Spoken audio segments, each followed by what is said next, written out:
Hi అండి, good afternoon. Welcome to my channel HM talks. ఈరోజు video వచ్చేసి garden cleaning అండి. చేసుకోక 2-3 వారాలు అవుతుంది. అందుకోసమే ఎట్లా అయిందో చూడండి. చెత్త కుండి కంటే మరీ హీనంగా అయిపోయింది. అందుకే ఇదంతా క్లీన్ చేద్దాం అనేసి మెల్లగా పైకి వచ్చినాము. నేను, మా హస్బెండ్, మా కన్నయ్య.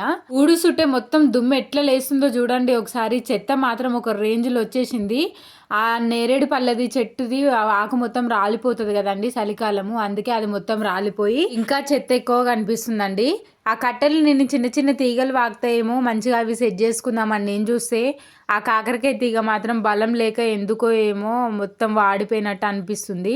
కందికాయ చెట్టు మాత్రం ఎంత బాగుండేనండి, హెల్దీగా. ఏరుపురుగు కొట్టినట్టుంది, మొత్తం ఇరిగిపోయింది, ఎండిపోయిన కట్టెలాగా అయిపోయింది. వంకాయ చెట్లు మాత్రం భలే వస్తున్నాయండి ఈ మధ్య.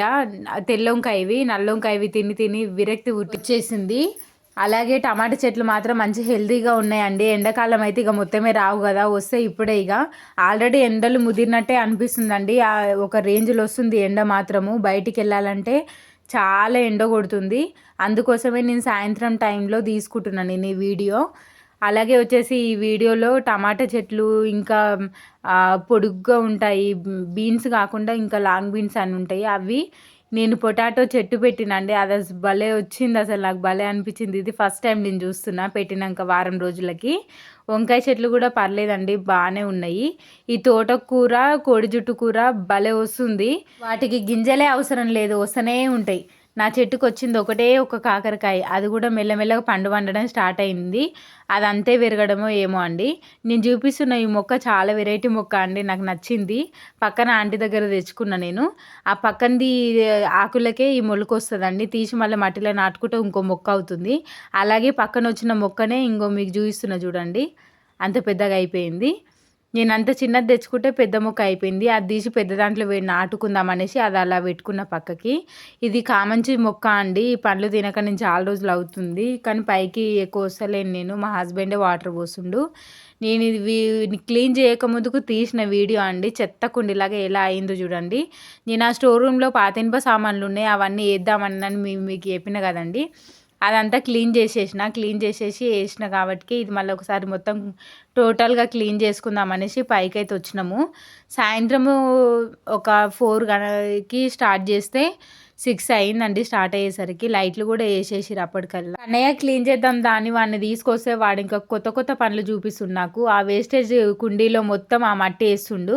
వాడు వేసాడేమో అని ఉంచుదాం అనిపించింది, కానీ ఇంకా దాన్ని ఎక్కువ చెత్తలాగా చేశాడు అనేసి ఆయన తూకేసిన అండి. ఈ క్లీనింగ్ పని మాత్రం నాకు చాలా ఇష్టంగా చేసుకుంటాను నేను. సండే రోజు మాత్రమే పెట్టుకుంటా ఈ పని నేను. మమ్మీ నేను చేశాను అనేసి మధ్యలో చీపురు తీసుకొని ఒక 10 నిమిషాలుకి మళ్ళీ వెడల్పు చేసి అదంతా నేను సెట్ చేసుకోవడానికి మస్తు టైం పట్టింది. ఊకిందే ఊకిపిస్తుండు చిరాకు వచ్చేసి మెల్లగా ఊకుదాంలే అని అనేసి స్టార్ట్ చేసినాం. మళ్ళీ చెత్త ఎక్కడి నుంచి వస్తుందో ఏమో అండి, మస్తు చెత్త వస్తుంది. అలాగే ఈ మట్టి అంతా మా కన్నయ్య అయితే పైకి వస్తాడు, ఒక 2 నిమిషాలు ఉంటే చాలు. మొన్న 1/2 kg సర్ఫ్ మొత్తము అందులో టబ్బులు వేసి నీళ్ళు ఇప్పేసి మొత్తం స్లాబ్ మొత్తం సర్ఫ్ చేసిండు. ఈ చెత్తలో కారణమైతే సగం మా కన్నయ్యనే. ఆ కవర్లు, ఆ వేస్టేజ్ అంతా, ఆకులు మట్టి ఏమో గార్డెన్ది, మిగతాదంతా మా కన్నయ్య వేసిందే. గార్డెన్ అంతా క్లీన్ చేస్తే అంత చెత్త వచ్చింది. అదొక ట్రేలోకి వేసి పైన పడేసుకుందాం అనేసి అది అట్లనే ఉంచుకున్నాను నేను వేస్టేజ్లో. ఏ పని చేసినా సరే నేను చేస్తా మమ్మీ అని వాడు మధ్యలో రావడమే నాకు అదొక పెద్ద పని. మొత్తానికైతే గార్డెన్ మొత్తం క్లీన్ అయిపోయిందండి. నాకు మాత్రం హ్యాపీగా అనిపించింది. మార్నింగ్ వెళ్ళి పైకి చూస్తే ఎంత ప్రశాంతంగా ఉందో, చెట్లకు నీళ్ళు పోసుకుందామని వెళ్ళిన నేను. చూడండి ఎంత నీట్గా ఉందో, హాయిగా. 8 గంటలకే అంత ఎండ కొడుతుందండి. ఈ వీడియో కనుక నచ్చితే ప్లీజ్ సబ్స్క్రైబ్ అండి. Bye, please like.